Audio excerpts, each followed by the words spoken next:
नमस्कार, मैं डॉक्टर अखिराज मीणा, सहायक आचार्य राजनीति विज्ञान, राजकीय स्नातकोत्तर महाविद्यालय झालावाड़ से आज आपके लिए अध्ययन विषय के रूप में लाया हूँ राजनीति विज्ञान में अंतः अनुशासनात्मक उपागम। जैसा कि हम जानते हैं, अनुशासन का अर्थ होता है विद्या या अध्ययन विषय, और जब हम अंतः अनुशासन की बात करते हैं तो अध्ययन की विभिन्न विद्याओं को एक दूसरे से जोड़ने की बात करते हैं या विभिन्न अनुशासनों को एक साथ लाने की बात करते हैं। हम देखते हैं कि समाज में बहुत सारे ऐसे विषय हैं जिनका अध्ययन हम पृथक रूप से नहीं कर सकते, और ऐसे विषयों को हम अलग से अलग अलग समाज विज्ञानों या अनुशासनों में विभाजित नहीं कर सकते। इन विषयों का अध्ययन हम विभिन्न समाज विज्ञानों को जोड़कर ही कर सकते हैं या विभिन्न समाज विज्ञानों के संदर्भ में अलग अलग करके उनको एक साथ जोड़कर ही कर सकते हैं। इस दृष्टि से हम देखें तो अंतः अनुशासनात्मक उपागम विभिन्न विषयों को एक साथ लाने की एक चेष्टा है, और जैसा कि अल्फ्रेड ग्रेजिया ने कहा था कि राजनीति विज्ञान एक समाज विज्ञान के रूप में झगड़ालू परिवार का एक सदस्य है। यानी राजनीति विज्ञान एक समाज विज्ञान के रूप में झगड़ालू परिवार का एक सदस्य है, और इस परिवार में मनोविज्ञान, समाजशास्त्र, मानवशास्त्र, अर्थशास्त्र, इतिहास और मानव भूगोल अन्य सदस्य हैं। जब हम अंतः अनुशासन की बात करते हैं तो देखते हैं कि पहले 18वीं सदी से पहले सारे समाज विज्ञान एक ही थे, और सब समाज विज्ञानों का अध्ययन दर्शन शास्त्र के अंतर्गत किया जाता था, चाहे वो अर्थशास्त्र हो, भूगोल हो, धर्मशास्त्र हो, नीति शास्त्र हो। यानी मानव जीवन के अध्ययन से संबंधित जितने भी विषय हम अब देखते हैं वो सब एक दर्शन शास्त्र के अंतर्गत समाहित थे। लेकिन 18वीं सदी में आते आते इन विषयों को अलग करने की होड़ लग गई, और बहुत से विद्वानों ने बहुत से विषयों को अपने अलग संदर्भ में समझने का प्रयास किया, और इससे नए अनुशासनों का जन्म हुआ।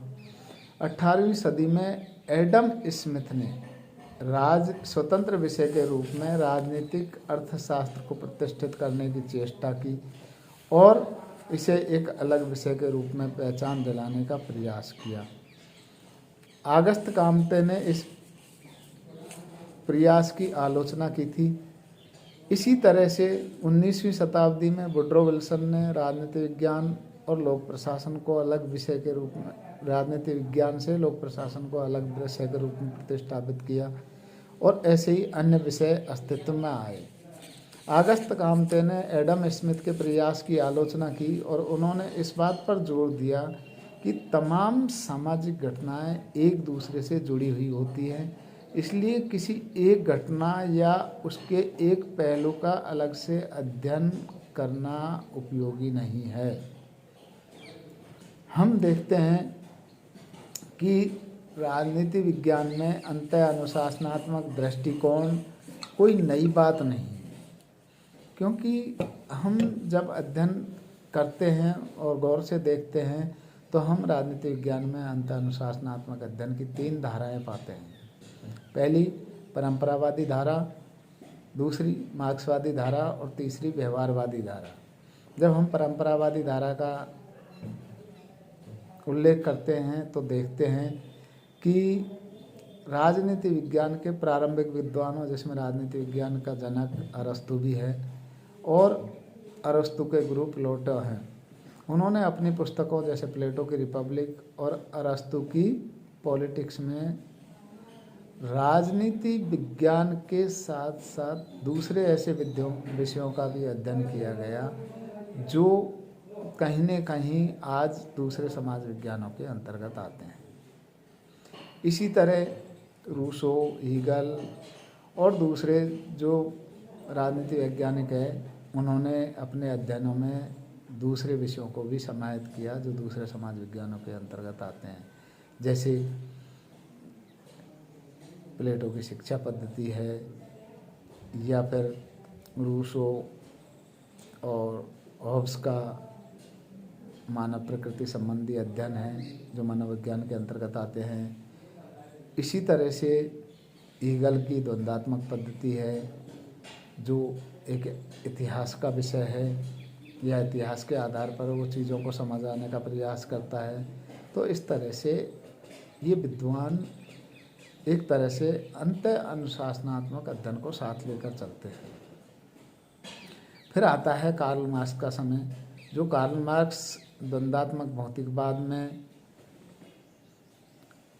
द्वंद्वात्मक पद्धति को मैटेरियल साइंस से जोड़ता है। इसी तरह ऐतिहासिक भौतिकवाद में इतिहास को जोड़कर घटनाओं की, भविष्य की घटनाओं की व्याख्या करने का प्रयास करता है।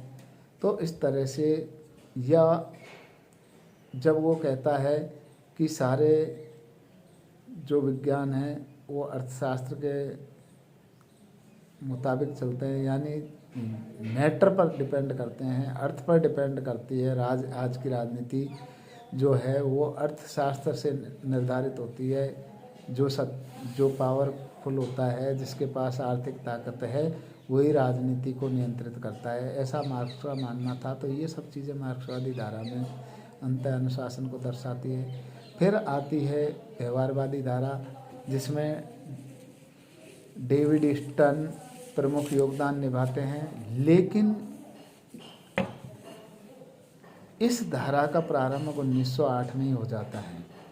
व्यवहारवाद के जनक डेविड स्टर्न का कहना है कि राजनीति विज्ञान को अन्य समाज विज्ञानों का अनुसरण करना चाहिए, यानी उसे अन्य समाज विज्ञानों से प्रेरणा लेनी चाहिए। तो ये क्या है, ये एक अंत अनुशासन पर बल देना है। और ये बल क्यों दिया जा रहा है? क्योंकि जो ये अंत अनुशासनात्मक उपागम है वो सभी समाज विज्ञानों की एकता पर बल देता है, सभी समाज विज्ञानों की समानता पर बल देता है। ये देखता है या इस बात पर बल देता है कि सभी समाज विज्ञान एक हैं, एक दूसरे पर निर्भर हैं और इनका पृथक से अध्ययन नहीं किया जा सकता। और यदि हम पृथक से अध्ययन करेंगे तो वो अध्ययन एकांगी होंगे, फुलफिल नहीं होंगे, पूर्ण नहीं होंगे।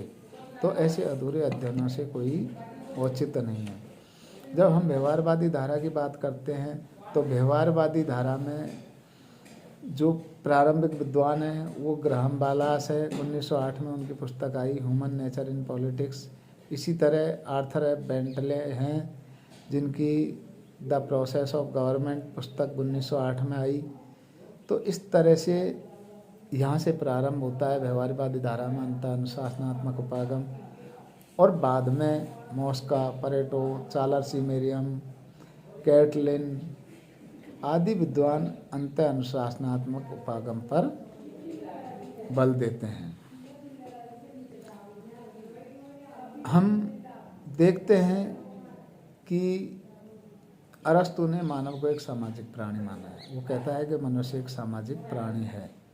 तो इसका तात्पर्य क्या है कि मनुष्य का जीवन ऐसा है जो सभी समाज विज्ञानों से जुड़ा हुआ है और उसके किसी भी पहलू का पृथक से अध्ययन करना उस अध्ययन को संकीर्णता प्रदान करता है। इसलिए हमें एक समन्वित अध्ययन करना चाहिए। इसी तरह रेडचन टॉफर कहते हैं कि राज्य अपने विकास के प्रारंभिक चरणों में तो एक सामाजिक संस्था ही थी, यानी राज्य का जो उभार हुआ या राज्य जब अस्तित्व में आया तो वो एक सामाजिक संस्था थी, लेकिन धीरे धीरे वो एक राजनीतिक संस्था में तब्दील हो गई।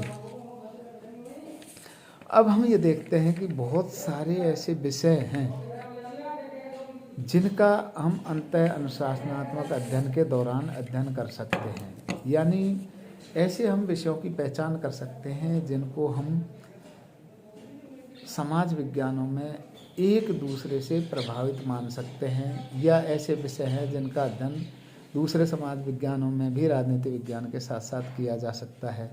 ऐसे विषयों में मतदान व्यवहार यानी वोटिंग बिहेवियर को हम ले सकते हैं, जनशक्ति को ले सकते हैं यानी पब्लिक पावर को, अभिजन को ले सकते हैं, एलाइट को, यानी अभिजन, या यूँ कहें कि किसी भी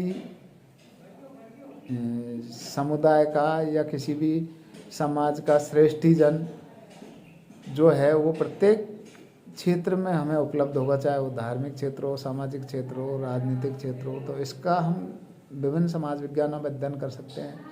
इसी तरह दबाव समूह या प्रेशर ग्रुप्स हर समाज विज्ञान में मौजूद रहते, हर समाज में मौजूद रहते हैं और इनका अध्ययन हर तरह से किया जा सकता है। जैसे धर्म के क्षेत्र में भी प्रेशर ग्रुप्स आपको मिल जाएंगे, अर्थव्यवस्था के संदर्भ में मिल जाएंगे, राजनीति के संदर्भ में भी मिल जाएंगे। इसी तरह हम सिस्टम थ्योरी को ले सकते हैं, क्योंकि व्यवस्थाएं हर जगह मौजूद होती हैं, चाहे वो धार्मिक क्षेत्र हो, सामाजिक क्षेत्र हो, आर्थिक क्षेत्र हो, राजनीतिक क्षेत्र हो। तो ये ऐसे विषयों का निर्धारण हमें करना है कि किन किन विषयों को हम अंतः अनुशासनात्मक अध्ययन के अंतर्गत ले सकते हैं और किन किन को नहीं ले सकते। जब व्यवहारवादी क्रांति के प्रारंभ में ये विषय अस्तित्व में आया, तब से लेकर आज तक ये विषय बहुत आगे बढ़ गया है और इसके संदर्भ में हमारे सामने बहुत सारे नए उभार आए हैं या नई ब्रांचेज राजनीति विज्ञान में खुली हैं। उन ब्रांचेज या शाखाओं को के प्रमुख नाम हम ले सकते हैं, जैसे पॉलिटिकल सोशियोलॉजी, राजनीतिक समाजशास्त्र, political anthropology, political psychology, political geography जिसे हम जियोपॉलिटिक्स के नाम से भी जानते हैं, इकोलॉजिकल पॉलिटिक्स या पर्यावरणीय राजनीति, एनालिटिक पॉलिटिक्स या econometrics, scientific and technological politics. तो ऐसे बहुत सारे जो नए विषय हमारे राजनीति विज्ञान के अंतर्गत नए विषय क्षेत्र उभरे हैं, नई विषय वस्तुएं आई हैं। तो इनसे राजनीति विज्ञान का जो क्षेत्र है वो बहुत विस्तृत हुआ है और इन नए विषय क्षेत्रों से, नई शाखाओं से हमारे सामने नए समाजों के अध्ययन में बहुत सारी जो चुनौतियां आई थी उनसे निपटने के लिए हमें एक माध्यम मिला है। जैसे एशिया, अफ्रीका और लैटिन अमेरिका के जो नव स्वतंत्र देश हैं उनके अध्ययन में हमें ये जो नए ब्रांचेज खुली हैं, राजनीति विज्ञान की जो नई शाखाएं उभार में आई हैं, उनसे बहुत सारी मदद मिली है। इस तरह से हम देखते हैं कि राजनीति विज्ञान का जो अंतः अनुशासनात्मक दृष्टिकोण है वो बहुत ही महत्वपूर्ण है विषय की दृष्टि से भी और हमारे अध्ययन विषय को संपन्न बनाने की दृष्टि से भी। धन्यवाद।